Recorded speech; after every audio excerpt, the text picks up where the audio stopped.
आपण पवित्र पवित्र सैन्यांच्या येवा देव बाप्पा, आम्ही तुझी स्तुती आराधना करीतो।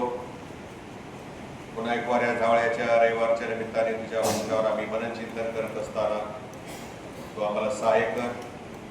तुझं वचन आम्ही स्वीकारावं, तुझा बोध आम्ही घ्यावा, यासाठी तू आम्हाला मार्गदर्शन कर। बोलत असताना माझ्या इथे गेलो आम्हाला स्पर्श कर, मी नाही पण तू बोल अशी येशूच्या नावाने। आज छावण्याचा रविवार आहे, या निमित्ताने आपण जो शास्त्रपाठ वाचलेले त्या चारही शास्त्रपाठावरती मनन चिंतन करणार आहोत। छावण्याचा रविवार म्हटला की आपल्याला ह्या सगळ्या गोष्टी आठवतात आणि त्या सगळ्यांच्या अगोदर येशूचा यरूशलेमेत झालेला प्रवेश। ज्या दरवाजातून येशूचा प्रवेश झाला त्याला आज इस्रायलमध्ये त्या भिंतीच्या मध्ये असलेला तो जुना दरवाजा त्याला काय म्हणतात? Golden gate. बंद जे केलेलं आहे त्याला कारण आहे।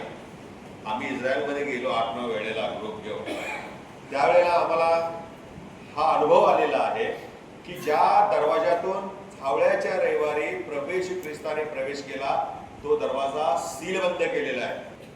आम्ही ज्या ठिकाणी उभे होतो त्या टेकडीवरती, जैतुनाच्या डोंगरावरती आम्ही उभे असताना पलीकडे पाहिलं तर यरूशलेमची वेश पाहायला मिळाली आणि त्या वेशीमध्ये हे गोल्डन गेट आम्हाला दिसतं। नेटवरती तुम्ही पाहू शकता, फार सुंदर गेट आहे। आणि त्या लोकांना ज्यांनी हा दरवाजा बंद केला त्यांना जावळ्याचा रविवार माहिती आणि त्यांना ही पण भविष्यवाणी माहिती की प्रभू येशू ख्रिस्त जैतुनाच्या डोंगरावर उतरणार आहे आणि त्या जैतुनाच्या डोंगरावर उतरल्यानंतर तो या गोल्डन गेट मधून यरूशलेम मध्ये प्रवेश करणार पुन्हा। आणि म्हणून त्याने त्या गोल्डन गेट मध्ये सुवर्णद्वारामधून यरूशलेम मध्ये प्रवेश करू नये यासाठी विरोधकांनी तो गोल्डन गेट बंद करून टाकलेला आहे, सील बंद। आज काही वर्ष झाले, पण त्यांना कुठे माहिती? पण त्याच्या अगोदर आणखीन एक सांगतो की प्रभू येशू ख्रिस्ताची महती आणि सामर्थ्य त्यांना एवढं माहिती आहे की तो जैतुनाच्या डोंगरावर बोलला तरी इकडचं दार उघडेल। हालेलुया। आणि म्हणून त्यांनी दुसरी शक्कल लढवली आणि ती म्हणजे की त्या गोल्डन गेटला लागून त्यांनी त्यांच्या कबरा केलेल्या आहेत। काय केलेल्या आहेत? ग्रेव केलेला आहे। आणि जर येशू ख्रिस्त हा खरोखर प्रेषित आहे, खरोखर मसीहा आहे, तर तो गोल्डन गेट मधून येताना कबरांना तुडवत जाणार नाही। यरूशलेम शहरामध्ये या गोल्डन गेट मधून सुवर्णद्वारातून प्रवेश करू नये यासाठी आपली सगळी मानवी ताकद आणि ज्ञान लावलेलं आहे। पण ते हे विसरले की ज्या येशूला आम्ही रोखत आहे त्या येशूच्या पुनरुत्थानाच्या दिवशी काय झालं? थोडी तोंड सरकवली गेली, आज्ञा ध्वनी झालेला आहे, देवाचं सामर्थ्य त्या काल्वरीच्या टेकडीवरती पसरलेलं आहे आणि काही मानवाचं सहाय्य न घेता येशूच्या कबरेवरची तोंड सरकवली गेली। असा आमचा देव समर्थ आहे। आणि अशा त्या गोल्डन गेटची आज मला खरोखर पुन्हा आठवण येते, असं वाटतं परत एकदा जावं। ह्या छावण्याच्या रविवारी जी घटना घडलेली आहे ती फार आमच्यासाठी महत्वाची आहे। ख्रिस्ती कॅलेंडर मध्ये छावण्याचा रविवार ही विरोधाभासात्मक अशी घटना आहे। विरोध आहे त्याच्यामध्ये। कसं आहे बघूया आपण, विरोध काय आहे? एका बाजूला लोक प्रभू येशूची स्तुती करत आहेत आणि दुसऱ्या बाजूला प्रभू येशू ख्रिस्ताला यरूशलेमच्या शहराच्या त्या गेटच्या पलीकडे स्वतःचा वधस्तंभ दिसत आहे। काय दिसत आहे? स्वतःचा वधस्तंभ दिसत आहे। म्हणजे एका बाजूला आनंद आहे आणि दुसऱ्या बाजूला दुःख आहे। दोन विरोधाभास आहेत। लोक जयोत्सव करत आहेत आणि येशू दुःखी आहे। दुसरे तुम्हाला सांगतो की लोक स्तुती करत असताना प्रभू येशू ख्रिस्ताच्या जीवनामध्ये वधस्तंभाची छाया किंवा वधस्तंभाचं सावट त्याला दिसत होतं।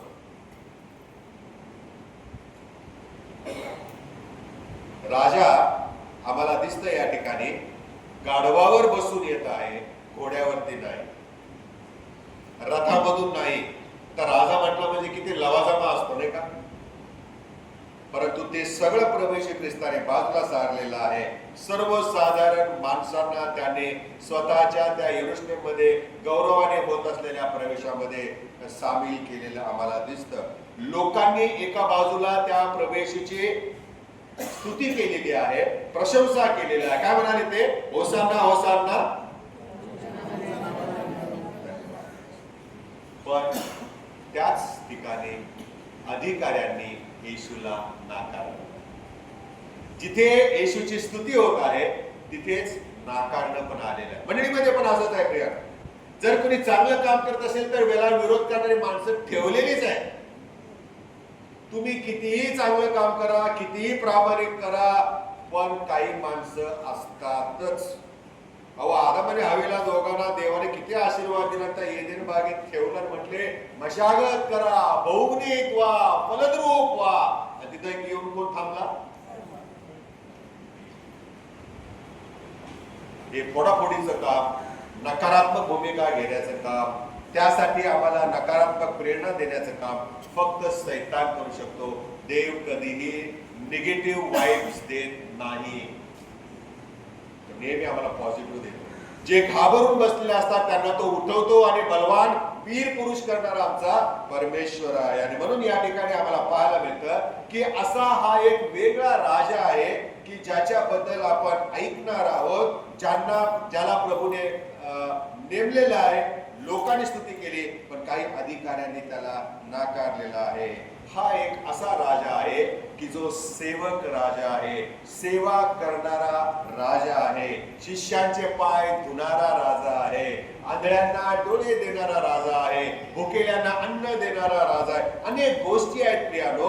अशा या सेवक पण पत्करलेल्या राजाबद्दल आपण ऐकणार आहे, ज्याचा वैभव, ज्याचं गौरव हे प्रियानो मुकुटात नव्हतं, ज्याचं वैभव प्रियानो सत्तेमध्ये नव्हतं, विजयामध्ये नव्हतं, तर प्रियानो सहानुभूती आणि करुणा यामध्ये त्याचं वैभव असं होतं. प्रियानो, प्रवेशूचा यरूशलेमेत जयोत्सवाने प्रवेश झाला, त्याची आज आपण आठवण करत असताना त्याचा आमच्यासाठी स्पिरिच्युअल मिनिंग किंवा आध्यात्मिक अर्थ काय आहे आणि ते आज आपण पाहणार आहे. कारण ही एक इतिहासात घडलेली घटना नाही.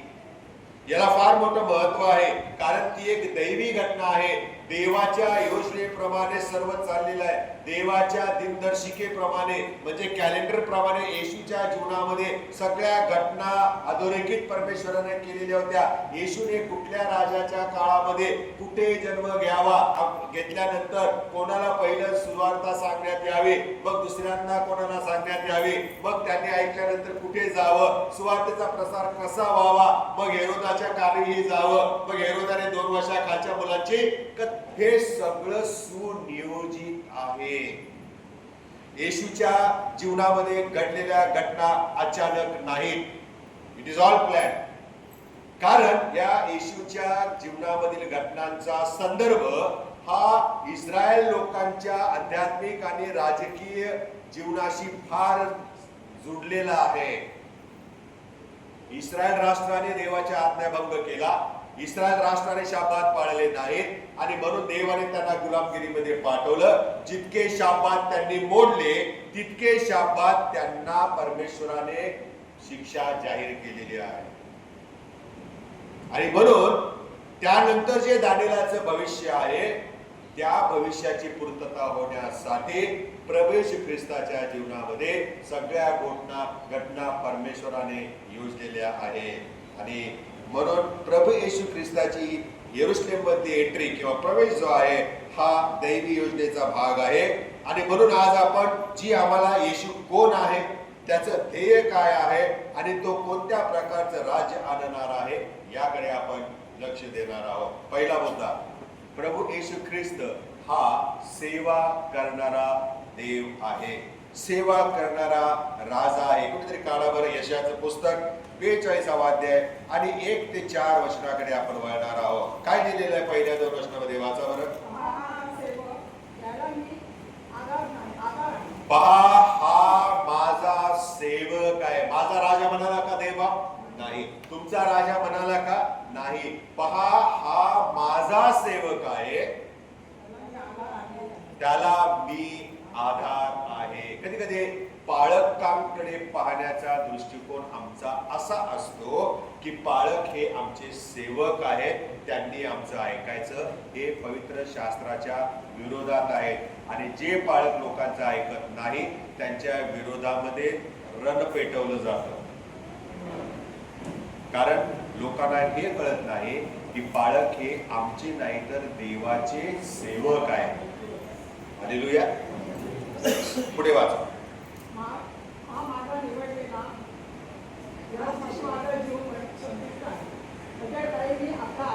हा माझा निवडलेला आहे, याच्याविषयी माझा जीव संतुष्ट आहे. त्याच्या ठाई मी माझा आत्मा घातला आहे. तो राष्ट्रास न्याय प्राप्त. अशा अनेक भविष्यवाण्या कोणाबद्दल लिहिलेल्या आहेत? बाळक काही राष्ट्रांना न्याय देणारा नाहीये, परंतु हा सगळा जो शास्त्रपाठ आहे हा प्रभू येशू ख्रिस्तासाठी लिहिलेला आहे. आणि तरीही आम्हाला हे पाहायला मिळतं की त्याच्या नम्रतेचा धडा जो आहे तो परमेश्वराने आपणाला दिलेला आहे. हा जो सेवक आहे हा आक्रोश करणारा किंवा हिंसा करणारा सेवक नाही. करुणा आणि स्थिरता याद्वारे तो आमच्यामध्ये बदल घडवणारा, ट्रान्सफॉर्मेशन आणणारा हा सेवक राजा आहे. हे आम्ही कधी विसरू नये. त्याचा यरुशलेमेतील प्रवेश जो आहे हा यशायाच्या भविष्यवाणीचा एक महत्वाचा भाग आहे. यशायाने भविष्यवाणी केली होती ना, पहा तुझा राजा तुझकडे येत आहे, तो गाढवीवर म्हणजे गाढवीच्या शिंगावर बसून येत आहे. किती वर्षांपूर्वी भविष्यवाणी. तुमच्या आणि माझ्या जीवनात ज्या घटना घडतात त्या उगाचच घडत नाही, त्या आम्ही चुकतो म्हणून घडतं असंही नाही. परमेश्वराच्या योजनेमधले सगळे भाग असतात. त्या घटना घडून गेल्यानंतर देवाचे आशीर्वाद जेव्हा आम्ही पाहतो तेव्हा आम्हाला कळतं, अरे ही देवाची इच्छा. आणि तीच घटना या ठिकाणी झालेली आहे. प्रभू येशूच्या जीवनामध्ये ज्या घटना आहेत लोकांना समजल्या नाहीत. लोकांनी प्रभू येशूकडे बघितलं ते एक सर्वसाधारण मनुष्य म्हणून, परंतु तो जेव्हा मेला तेव्हा जमादार म्हटला खरोखर हा देवाचा पुत्र होता. जेव्हा तो उठला तेव्हा सगळ्या शिष्याने त्याच्यावर विश्वास ठेवला, एक सोडून, है ना. आणि देवाच्या सुवार्तेला प्रारंभ झाला. मनुष्य गेल्यावर त्याची किंमत कळते, पण असताना आम्हाला त्याची किंमत कळत नाही. प्रभू येशू ख्रिस्ताच्या जीवनातील यरुशलेमेतील प्रवेश हा यशायाच्या भविष्यवाणीतील सेवकाचं नम्रतेचं दर्शन देतो. प्रभू येशू ख्रिस्त घोड्यावर आला असता तो वॉरियर झाला असता, पण तो वॉरियर म्हणून नव्हता आला, कारण तो जन्माला त्यावेळेला काय भविष्यवाणी झाली होती? काय झाली होती? तुम्हासाठी दाविदाच्या गावात वॉरियर जन्माला आहे का? योद्धा जन्माला आहे का? नाही, तारणारा जन्मला आहे.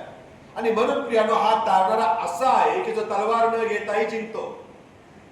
आणि म्हणून प्रभू येशू ख्रिस्त पुन्हा येईल त्यावेळेला सैतानाच्या त्रेकत्वातील एक व्यक्ती तलवार न घेता विजय प्राप्त करत जाणार आहे. भविष्यवाणी आहे आणि सर्व राष्ट्र त्याला नमन करते. विदाउट तलवार, विदाउट स्वॉर्ड. ज्या घटना घडत आहेत त्या आम्हाला एकच सांगत आहे की प्रभू येशूचं येणं अतिशय जवळ आलेलं आहे. पृथ्वीवरील राजे आपल्या ताकदीवर अवलंबून असतात, आपल्या बळावरती ते अवलंबून असतात आणि त्याच्या अनुसार ते राज्य करतात. परंतु तसे न करता प्रभू येशू ख्रिस्तानं आमच्यावरती प्रेम केलं आणि प्रेमाने त्याने माणसांना जोडलेलं आहे. प्रेमाने त्याने आम्हाला त्याच्याकडे ओढलेलं आहे. प्रभू येशू ख्रिस्त प्रेमाने आमची हृदय जिंकतो. सगळ्याचा जर त्याने न्याय करायला सुरुवात केली असती तर एकही माणूस चांगला राहिला नसता, नीतिमान. म्हणून पाऊल काय म्हणतो? नीतिमान कोणी नाही, एकही नाही. उद्या पालकांनी पण म्हणू नये की मी नीतिमान आहे आणि हे सगळे पापी आहे, असंही नाही. कारण आम्ही पाप करणारी माणसं आहे. आमच्यावर येशूनं प्रेम केलेलं आहे, आमच्यासाठी त्याने पवित्र बलिदान केलेलं आहे आणि आमचा न्याय न करता आमच्यावर प्रेम करून त्याने त्याच्यासाठी आम्हाला वाचवलं, आमचं तारण केलेलं आहे. आणि म्हणून संत पाऊल असं म्हणतो की तुमचे तारण हे कृपेनेच विश्वासाच्या द्वारे. हा राजा जो आहे हा त्याचं राज्य जबरदस्तीने एस्टॅब्लिश करत नाही, तर वधस्तंभाद्वारे तो आमच्या हृदयामध्ये वास करतो. आणि म्हणून प्रभुभोजन घेत असताना प्रभूचं वचन आम्ही वाचतो की त्या शरीराला न अनलक्षून जो खातो आणि पितो तो आपल्यावरती दंड आहे. आम्ही नम्रतेने प्रभूच्या भेदामध्ये सहभागी झाला पाहिजे. हा राजा जो आहे प्रभू येशू ख्रिस्त, हा स्वतःच्या उदाहरणाच्या द्वारे मार्ग दाखवतो, स्वतःच्या जीवनाच्या द्वारे आम्हाला तो मार्ग दाखवतो. तो धमकावत नाही, तो धमकावत नाही, तो जबरदस्ती करत नाही. कारण ज्या जगामध्ये सामर्थ्य ताकद यांना प्राधान्य दिले जाते, त्यात येशू शिकवतो की खरी शक्ती आणि खरी ताकद ही नम्रतेमध्ये आहे. म्हणून आपल्या शास्त्रामध्ये आम्ही वाचतो, आधी नम्रता मग मान्यता, आधी नम्रता मग मान्यता. प्रभू येशू ख्रिस्त नम्र झाला आणि त्याने सगळे जग जिंकले. त्याचे अनुयायी या नात्याने परमेश्वराने आम्हाला हे नम्रता धारण करून सेवकपणाचा आत्मा आम्ही स्वीकारावा असं सांगितलेलं आहे. कारण नम्रतेमध्ये ताकद असते. प्रियारो, रजने घातलेले यांच्यावरती प्रेम करावं. दुखी आणि जे अडचणीमध्ये आहेत अशांना आपण उभारी द्यायला पाहिजे. आणि त्याकरता देवाने आम्हाला पाचारण केलेलं आहे, चर्चला त्याने स्थापन केलेलं आहे, हे आम्ही कदापि विसरता कामा नये. आणि म्हणून आमचा देव हा सेवा करणारा देव आहे. त्याने जुन्या करारामध्ये पिता म्हणून इस्रायलाची किती सेवा केली. ते तहानलेले होते तेव्हा त्यांना पाणी दिलं, ते भुकेले होते तेव्हा स्वर्गातून मान्ना दिला, त्यांची कपडे पाठवू दिले नाही 40 वर्ष, है ना. त्यांना कसं वाटलं असेल 40 वर्ष एकच कपडा घालायचा. दर नाताळाला दर इस्टरला आम्हाला नवीन कपडे पाहिजे असतात. मध्ये वाढदिवस येतात ते वेगळे, मध्ये वर्धापन दिन येतात ते वेगळे, कुठं फंक्शन कोणाचं असेल तर ते वेगळं. म्हणजे किती कपडे होतात एका वर्षात. पण 40 वर्ष एकच कपडा आणि एकच वाहन म्हणजे चप्पल. ती फाटली पण नाही, तुटली पण नाही.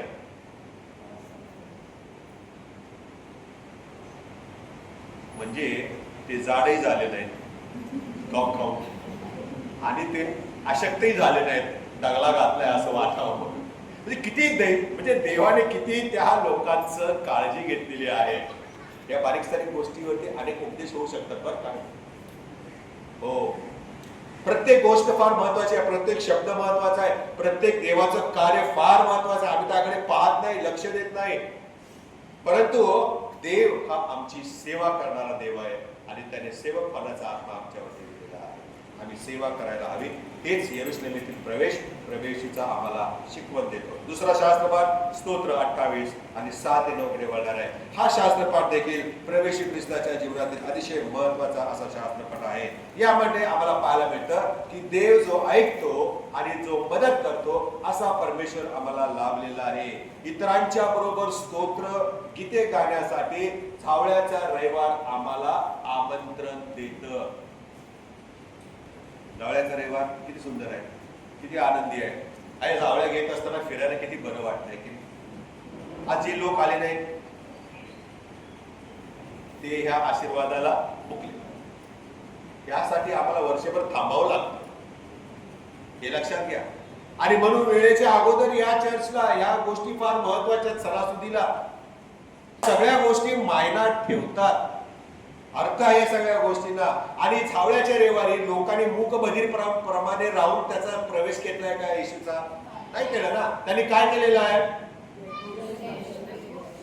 जयघोष केला. अजून काय केलं?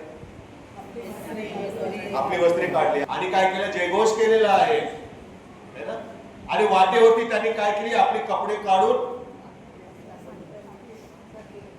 अंतरली. का अंतरली? स्वतःला चालायसाठी. प्रभू येशू ख्रिस्ताने त्याच्यावरून चालावे. इतकी नम्रता त्यांनी धारण केली. त्यांनी नम्रता धारण केलेली आहे. आणि प्रभू येशू ख्रिस्त ज्या वाटेने जाणार आहे त्या वाटेवरती त्यांनी आपली कपडे अंतरले, झावळ्या घेतलेल्या आहेत आणि देवाची स्तुती केलेली आहे.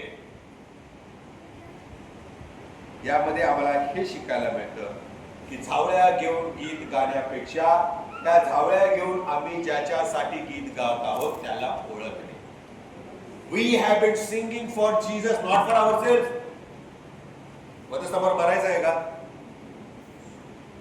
नाही ना, नाही मरायचं.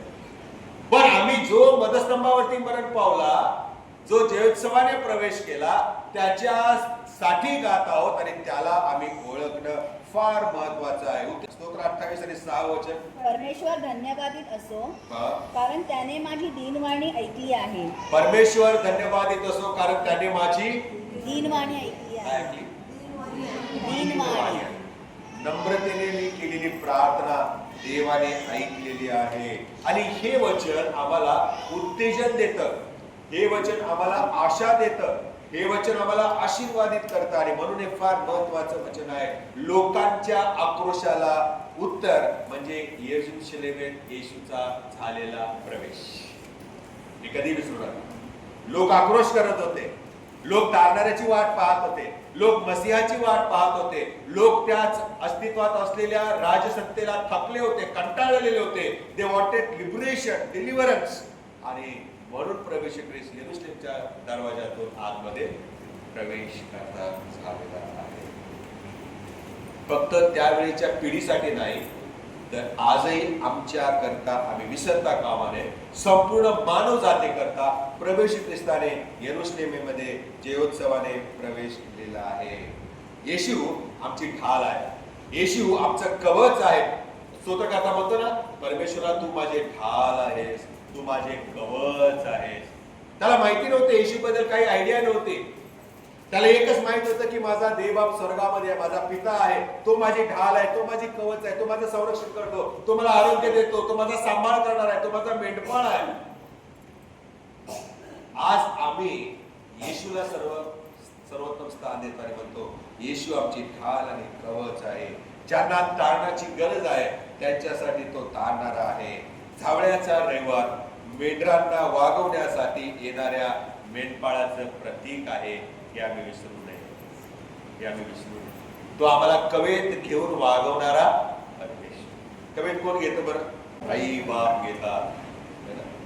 आईसारखं बापासारखं प्रेम करणारा हा आमचा येशू आहे. मेंढपाळ मेंढराला आपल्या कवेत घेऊन वागवतो. तशा प्रकारे प्रियानो आमचा प्रवेश ख्रिस्त आहे. मृत्यू छायेच्या दरीतून जात असताना कारण म्हणूनच 100 मेंढरांचं उदाहरण दिलेलं आहे स्तोत्र 23 मध्ये. त्याचं लागूकरण कुठे आहे? अनेक वर्षांनी प्रवेशच्या मुखातून आलेला आहे. मीच उत्तम मेंढपाळ. उत्तम मेंढपाळ आपल्या मेंढरांकरता. आम्ही चिंताग्रस्त आहोत का? आम्ही भाराक्रांत आहोत का? फालतू टेन्शन आहे का आपल्यावरती? जे नको आहे ते आपण घेऊन फुकटच दमून जात आहे का? कधी कधी असंच होतं ना प्रिया. आणि म्हणून परमेश्वर आम्हाला सांगत आहे की अहो भाराक्रांत जन हो तुम्ही सर्व माझकडे या, म्हणजे मी तुम्हाला माझकडे या, माझे जू घ्या कारण ते हलके आहे. मी तुम्हाला विश्रांती देणारा परमेश्वर आहे. मी तुमच्या चिंता घालवणारा परमेश्वर आहे. चिंता करून कोणी आपल्या आयुष्याची दोरी वाढवेल का? कोण म्हणाल? कोण म्हणाल? प्रभू येशू. कोणाला म्हणाला? आपल्या शिष्यांना म्हणाला, शिष्यांच्या द्वारे मंडळीला म्हणाले आहे की तुम्ही उद्याची चिंता करू नका. आम्ही चिंताग्रस्त होतो, भाराक्रांत होतो. असं वाटतं की मी माझ्या आणि माझ्याकडे किंवा आमच्याकडे कोणाचं लक्षच नाहीये. I have been thrown out of the society असं आम्हाला अनेकदा वाटतं. पण प्रभू त्यावेळेला आम्हाला असं म्हणतो, मी तुझ्या सोबत राहणारा, मी तुला अनाथ सोडणार नाही. परमेश्वराने सुंदर अशी अभिवचनं दिलेली आहेत. जसं लवकरच यांचे पाप स्वतःवर घेण्यासाठी येणाऱ्या राजाचे येरूशलेमेत स्वागत केले, त्या लोकांनी येशूचं स्वागत केले कारण त्यांना माहिती नव्हतं हा येशू आमची पापे आपल्यावर घेणार आहे. तशा प्रकारे आम्ही आमची पातके, आम्ही आमचं दुःख, आम्ही आमची काळजी, आम्ही आमची चिंता प्रभू येशूवर टाकूया आणि त्याचं आपल्या अंतःकरणामध्ये स्वागत करूया. आणि म्हणून पेत्र आपल्या पत्रामध्ये म्हणतो तुम्ही तुमची सर्व चिंता त्याचवर टाका कारण तो तुमचीच चलावले, तुमचीच काळजी, तुमच्या चिंतेची काळजी घेतो का तो? तो तुमच्या आणि माझ्या चिंतेची काळजी करत नाही. त्याला माहिती आहे सगळ्यांच्या लाईफ मध्ये आहे, पण तो आमची काळजी, आणि म्हणून प्रियानो, आमची काळजी घेण्यासाठी तो आम्हाला असं म्हणतो की तुमच्या चिंता आणि काळजा मजवर टाका, म्हणजे मी त्या निवारण करेन. येशू आमचा स्वर्गात राहून राज्य करणारा परमेश्वर नाही, तर तो आमच्या हृदयामध्ये येऊन राज्य करणारा आणि सेवा देणारा प्रभू आहे. वर्तमानामध्ये तो आमच्या सोबत राहणार आहे. म्हणून तो जन्माला त्यावेळेला भविष्यवाणी झाले की याला इमॅन्युएल म्हणतील, म्हणजे आम्हा बरोबर राहणार. विश्वासणाऱ्याच्या सोबत आमचा येशू राजा जो आहे तो राहतो. तिसरा मुद्दा आहे प्रकटीकरण 5वा अध्याय आणि 1 ते 8 ही वचन फार महत्वाचं आहे. प्रकटीकरणाच्या 5व्या अध्यायाच्या सुरुवातीला आम्ही असं पाहतो, एक दृष्टांत त्या योहानाने पाहिलेला आहे, ज्यामध्ये स्वर्ग त्याने पाहिला आणि स्वर्गामध्ये एक गुंडाळी उघडण्याचा प्रयत्न होत आहे. परंतु ती गुंडाळी उघडण्यासाठी कोणी पात्र असा पृथ्वीवरती सापडलाच नाही. त्यावेळेला मनुष्याचा पुत्र प्रभू येशू ख्रिस्त हा अवतीर्ण झालेला आहे आणि योहान असं म्हणतो तोच एक लायक असा होता की जो त्या देवाची गुंडाळी उघडू शकत होता. त्या एकाशिवाय कोणी पात्र नव्हतं प्रियानो, सगळेच पापी होते. तोच एक निष्कलंक निर्दोष असा व्यक्ती होता. त्याला यहूदाचा सिंह असं म्हटलेलं आहे. पण त्याचा विरोधाभास असा आहे की हा सिंह वधावयास देत असलेल्या कोकराप्रमाणे कोकरा झाला. किती विरोधाभास आहे एकाच व्यक्तीच्या जीवनामध्ये. जो यहूदाचा सिंह आहे तो शेवटी प्रियानो इसवी सन 34 सालामध्ये वधलेला कोकरा झाला. द लॅम्ब ऑफ गॉड असं म्हटलं. योहानाने त्याच्याकडे पाहिल्याने काय म्हणाला, हा यहूदाचा सिंह आहे बघा असं म्हटला का तो? नाही. यार्दनेच्या तिरीने प्रभू येशू ख्रिस्त चालत जात असताना बाप्तिस्मा करणारा योहानाने त्याच्याकडे पाहिल्याने म्हणाला, हा पहा देवाचा लॅम्ब ऑफ गॉड. भविष्यवाणी सिंहासाठी होती, यहूदाचा सिंह म्हटलेला आहे, परंतु आमच्या तारणासाठी सिंह काय झाला? नम्र खोकला झाला. काय करायला पाहिजे येशू ख्रिस्ताने अजून आमच्यासाठी?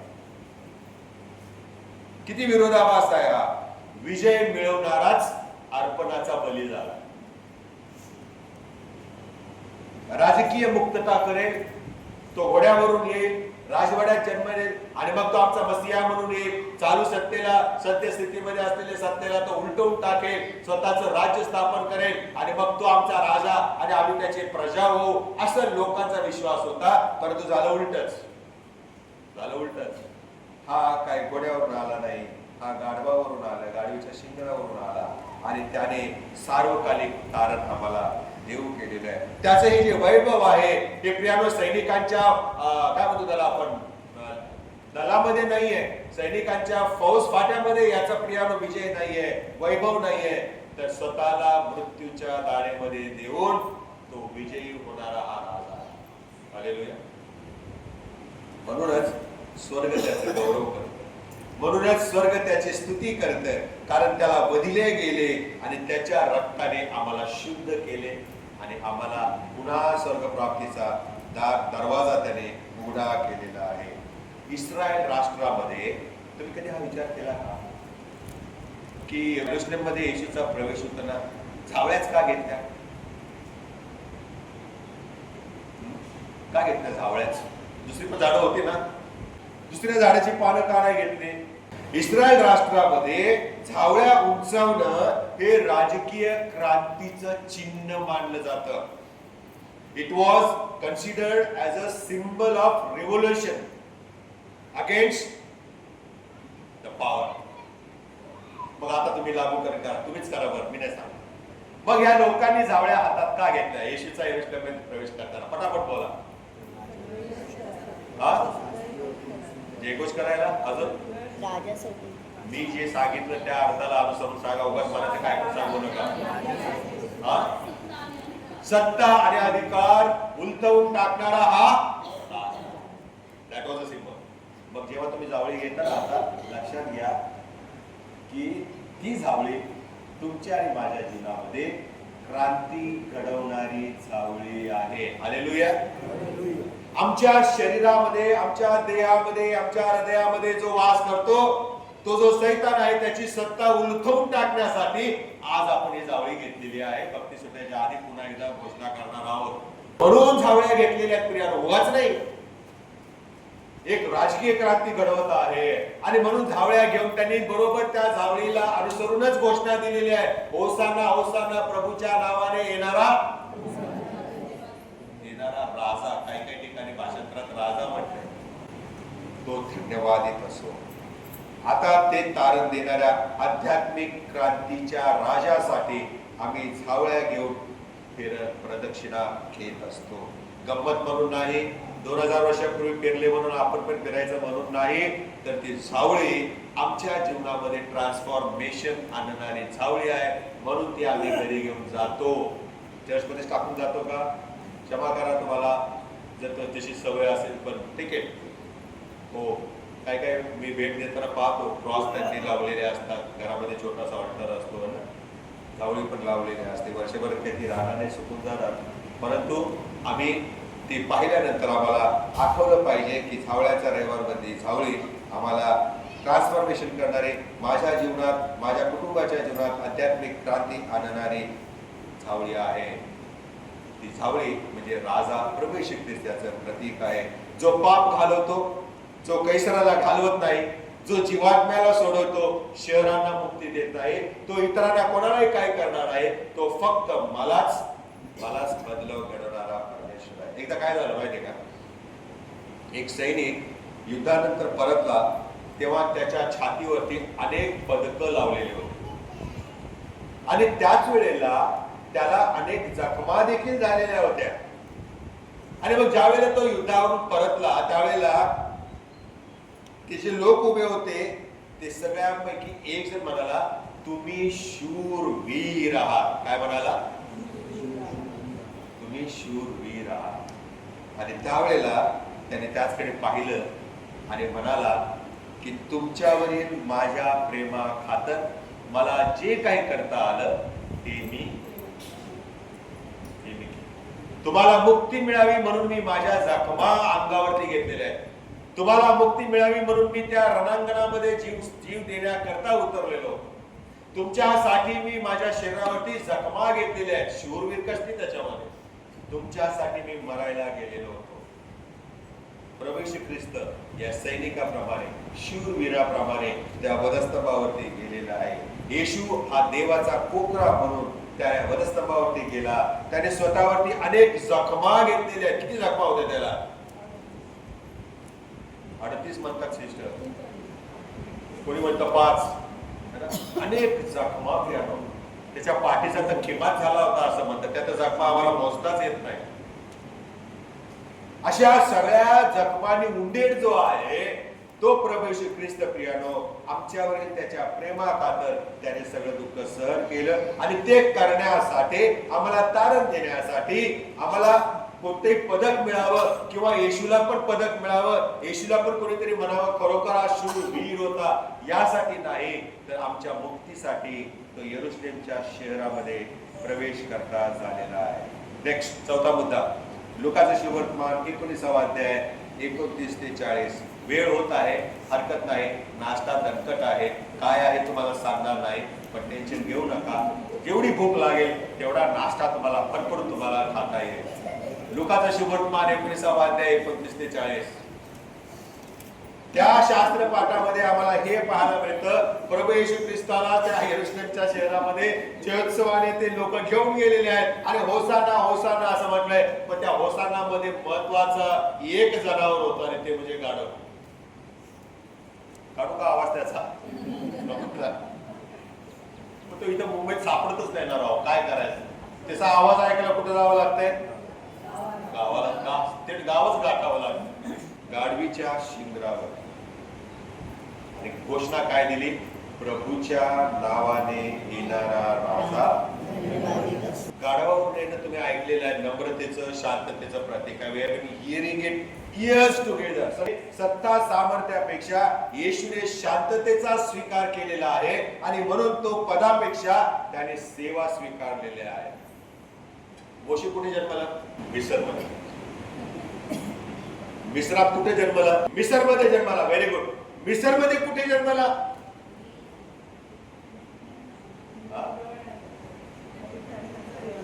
तो सर्वसाधारण एका स्त्रीच्या घरात जन्मला. जसे येशू बेथलेहमात त्या गाईच्या गोठ्यामध्ये जन्मला, असा हा मोशे प्रियानो सर्वसाधारण घरामध्ये जन्मला, परंतु त्याला परमेश्वराने कुठे नेऊन ठेवलं? राजवाड्यात. तोच जर मोशे राजवाड्यात जन्मला असता तर आम्हाला काय शिकवत आहे या ठिकाणी? पदापेक्षा सेवा करणं फार महत्वाचं आहे. सत्य सामर्थ्यापेक्षा प्रभू येशू ख्रिस्त आम्हाला नम्रतेचा धडा देत आहे. आणि म्हणून तो असं म्हणाला, तुम्ही जर शांत राहिला तर धोंडे ओढ. मोशेला प्रभूने राजवाड्यात जन्माला घातलं नाही. प्रभू येशू ख्रिस्ताने देखील मंदिरामध्ये व्यापार सुरू केलेला पाहिला, त्यावेळेला त्याला राग आला. त्याने काय केलं? काय केलं? माझा पट्टा गेला या जागेच्या आतमध्ये. काय केलं? काढला पट्टा कमरेचा. मारले की नाही माहित नाही, दिले नाही शास्त्रात, पण एक मात्र लिहिलंय की त्याने त्या ठिकाणी व्यापार करणाऱ्यांचे चबुतरे. आमचा परमेश्वर हा आम्हाला नम्रतेचा धडा देण्यासाठी, नम्रता शिकवण्यासाठी स्वतः घोड्यावरून न येता प्रियानो तो गाढवीच्या शिंगरावर आलेला आहे. आमच्या मोठेपणा आणि नेतृत्वाकरता छावळ्याचा रविवार हा एक योग्य मार्गदर्शन करणारा शास्त्रपाठ आहे. येशूकडे पहा आणि आपलं जीवन जगूया, हेच प्रभू येशू शिकवत आहे. स्वतःची प्रतिमा तयार करायची, स्वतःचा इमेज तयार करायचं, याच्या मागे आजचं ध्येय आजचं जग लागलेलं आहे. आमचं सौंदर्य हे प्रियानो तात्पुरतं आहे. आम्ही प्रभू येशू ख्रिस्ताच्या त्या सामर्थ्याने, त्या सौंदर्याने नटावं ही परमेश्वराची इच्छा आहे.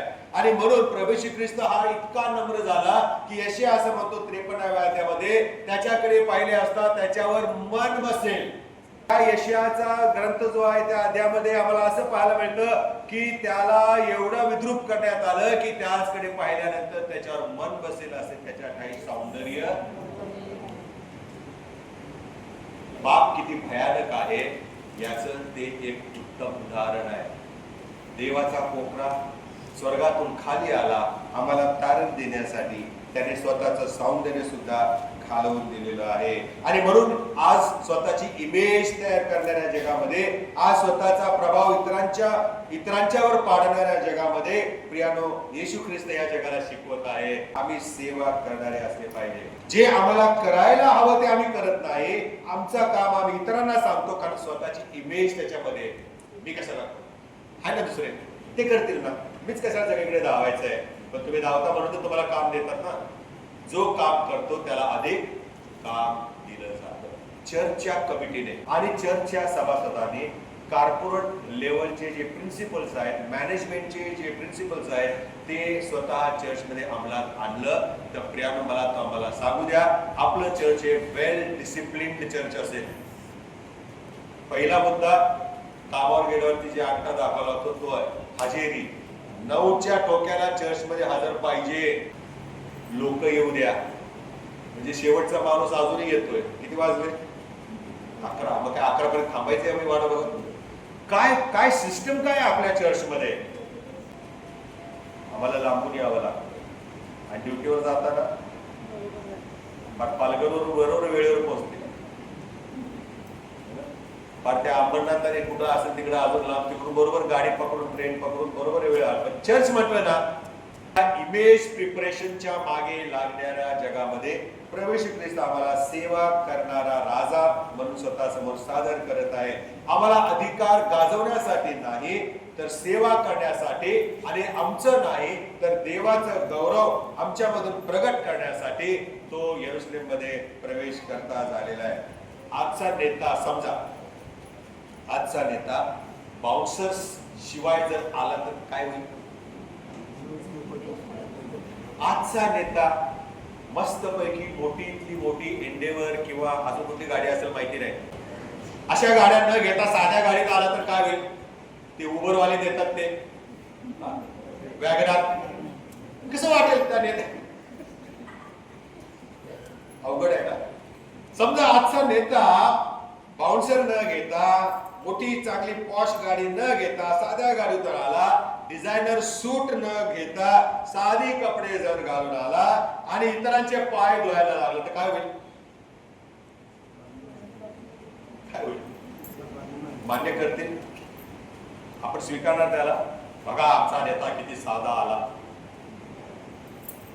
कधी कधी प्रियानो, आम्हाला प्रभू येशू ख्रिस्ताचं अनुकरण करत असताना येशू ख्रिस्त हा सेवा करणारा राजा आहे आणि जे त्यानं केलं ते आम्हाला करावं. त्याने गौरवात प्रवेश केलेला आहे आणि त्याचं गौरव हे नम्रतेत आहे.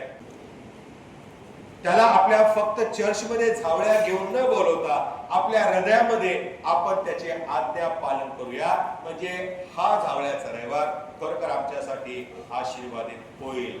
It's taking time. मी आता शेवट करणार आहे, समारोप करणार आहे आजच्या उपदेशाचा. झावळ्याचा रविवार ही एक दैवी घटना आहे. पहिली गोष्ट आम्ही शिकलेली आहे, ज्यामध्ये राजत्व किंवा राजेपण जे आहे हे सेवकत्व आम्हाला पाहायला मिळतं. राजा असूनही तो आमच्यासाठी नम्र झालेला आहे.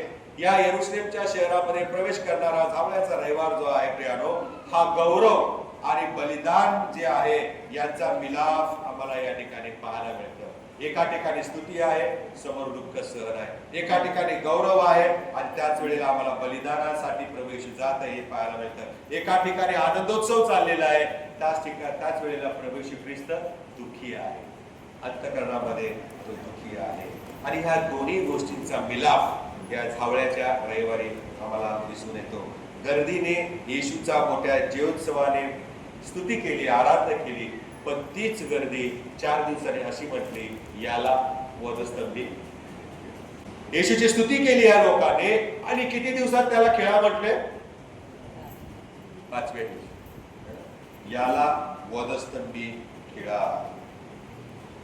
ज्याची स्तुती केली त्यालाच या लोकांनी नंतर नाकारलेला आहे. आणि म्हणून प्रियानो, नुसते आम्ही क्रूस घेऊन चालू नये, तर त्या काल्वरीपर्यंत, त्या टेकडीपर्यंत येशूच्या संगती चालूया असं म्हटलेलं आहे. आणि म्हणून येशू ख्रिस्ताने आम्हाला शिकवण दिली, ज्याला कोणाला माझा शिष्य व्हायचा आहे त्याने स्वतःचा वधस्तंभ घेऊन कुठे जावं?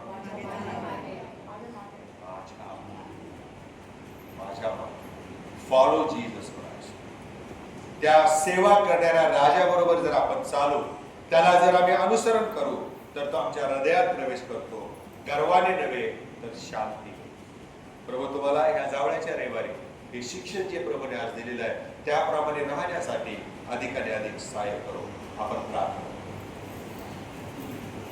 पवित्र पवित्र सैन्याच्या यहोवा देव बापा, तू आपला पुत्र प्रभू येशू ख्रिस्त या पुत्रावर पाठवलास यासाठी की या झावळ्याच्या रविवारी यरुशलेममध्ये प्रवेश तो राजा म्हणून केलेला आहे. आमच्यासाठी चिन्ह आहे. हा तारणारा एक राजा आहे, परंतु तो एक वॉरियर नाही, तो एक योद्धा नाही, तर एक नम्र अंतःकरणाने सेवा करणारा हा राजा आहे. एक जगावेगळा राजा.